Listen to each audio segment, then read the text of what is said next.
Hi guys, I'm going to give you a quick lesson on how to write a strong paragraph because I realize that I've been sort of taking for granted the fact that I assume you all understand what needs to be present for it to be considered a strong paragraph.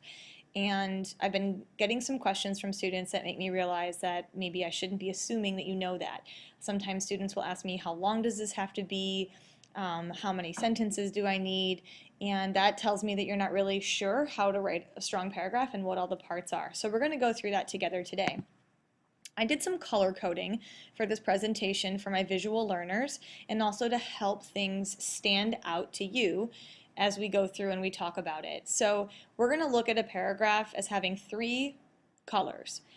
Blue is going to be used for topic sentences and closing sentences. Every paragraph needs to have a topic sentence and a closing sentence. Red is going to be used to show you the specific details and supporting facts that are included. And green are going to be used to show your own analysis, your interpretation, your own thoughts about those facts. So let's start at the beginning, the topic sentence. This is the first thing you're going to write in any paragraph. It tells your reader what your entire paragraph is going to be about. A good topic sentence has to do two things. It has to identify the topic, but it should also say a little bit about what you're going to say about that topic. The bottom sentence here on this slide is super important. Everything that you write after the topic sentence must relate back to that topic that you identify in the beginning. And for my kinesthetic learners, I've got the hamburger metaphor up there that you can think of a paragraph as a hamburger with your topic sentence being the top bun, and then we'll work on building it all the way up to the bottom. So let's take a look at a topic sentence, an example.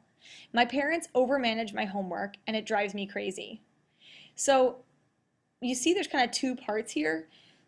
My parents is just kind of like the basic topic of this paragraph, but there's a lot you could say about parents. We're going to get really specific in this paragraph, and we're going to talk about how I feel like my parents overmanage my homework and how I don't like it. It drives me nuts. So everything I write in this paragraph has to relate back to that topic sentence. After the topic sentence, you go into writing the body of the paragraph. This is the bulk. This is most of your paragraph. Body sentences give all the details and thoughts that you have on the topic. And there's two different kinds of body sentences. There are the specific details and supporting facts that you're going to use. And then there's also your own thoughts about those details and facts. And so we're looking at the middle of the burger, the juicy part of the hamburger, the vegetables, the condiments, the toppings, the burger, the cheese, all that stuff. That's your body. It's the most important part.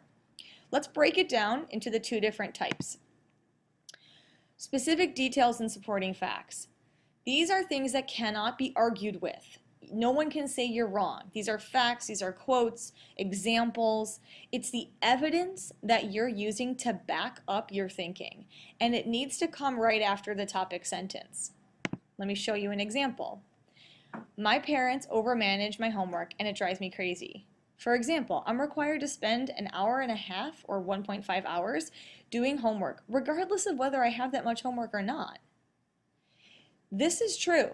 In my life, this is true. My parents wouldn't argue with this. It's a fact that happens in my house. Okay, so I've got that to just kind of explain and go a little further, a little deeper, a little more specific what I mean by overmanage my homework. Well, this is what I mean by overmanage my homework. And you notice this little phrase here, for example, that's in gray. I want you to think about if you know what that is. What that is an example of. We'll come back to it. In addition, my parents review all of my completed assignments before I am allowed to have free time.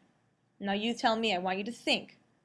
Is this a supporting detail and fact, or is it an opinion? My parents review all of my completed assignments before I am allowed to have free time. That's a fact. That is a true thing that happens, not my opinion. And look at this word transition. In addition is a transition phrase, just like for example was in the last paragraph, or excuse me, the last slide. Paragraphs should have transition phrases that smoothly guide your reader from one idea to the next. Now we're going to move on and take a look at those thoughts of your own. In addition to the facts and details, you also need to include your own thoughts about those facts and details. That's your own analysis, your interpretation, your opinion, your explanation of those facts. But doesn't it make sense that that would need to come after the supporting facts and details? You're not going to talk about what you think about them until you've already said them. I will tell you this, that this part, your own thoughts, your own analysis, your explanation, your interpretation of these details and facts is the most important part of your paragraph. This is what makes your writing your own and not just a textbook. So here's another example. This shows me that my parents do not trust me to be an independent student. Well, now that's my interpretation of what they're doing. That's not a fact. My parents might disagree with that. But look at this nice transition phrase. This shows me that.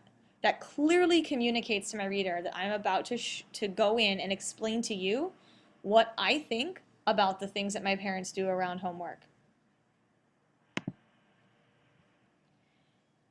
As a result, I feel condescended to, which causes frequent arguments during homework time. What do you think? Fact and detail? Or my own interpretation, my own analysis or opinion? Yeah, it's also an opinion. This is how I feel. Now let's take a look at the idea of a chunk. In the body of your paragraph, you need to create a chunk, and a chunk is a combination of supporting details and facts and your own thoughts about those details and facts. They go together. Your paragraph, your goal is to have equal amounts of supporting details and your own thinking about those details. Take a look at my chunk that I just wrote. For example, I'm required to spend 1.5 hours doing homework, regardless of whether I have that much homework or not. In addition, my parents review all of my completed assignments before I'm allowed to have free time. This shows me that my parents do not trust me to be an independent student. As a result, I feel condescended to, which causes frequent arguments during homework time. See the 4 transition phrases that smoothly move you through? Color coding really helps you see that you have enough. I would recommend, if you're not sure if you do chunking, if you do this, color code your paragraphs while you're first figuring out how to do them really well. Make sure you have all these pieces. And this is it. This is the closing sentence. It's the bottom bun of the burger that holds it all together. The last sentence of your paragraph. And what it needs to do is clearly identify the connection between the specific details and interpretation in the body and the idea you put forth in the topic sentence. It is bringing it all back to that topic sentence and making it really solid for your reader. Here's my closing sentence for this paragraph. I wish that my parents would allow me more freedom with my assignments. Think about that. Think about the topic sentence. Take a look at it all together right here. Read it for yourself.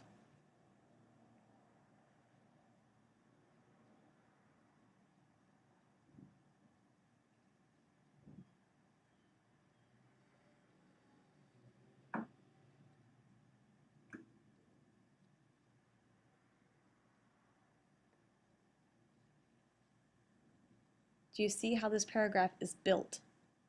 Clearly laying out the topic and specifically what I'm going to say about the topic.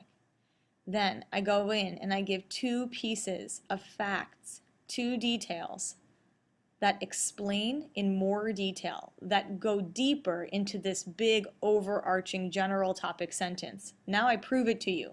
I prove they overmanage it by giving you details.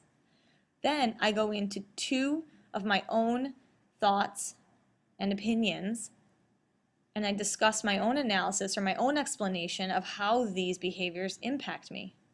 And finally, at the end, I wrap it all up with what I want.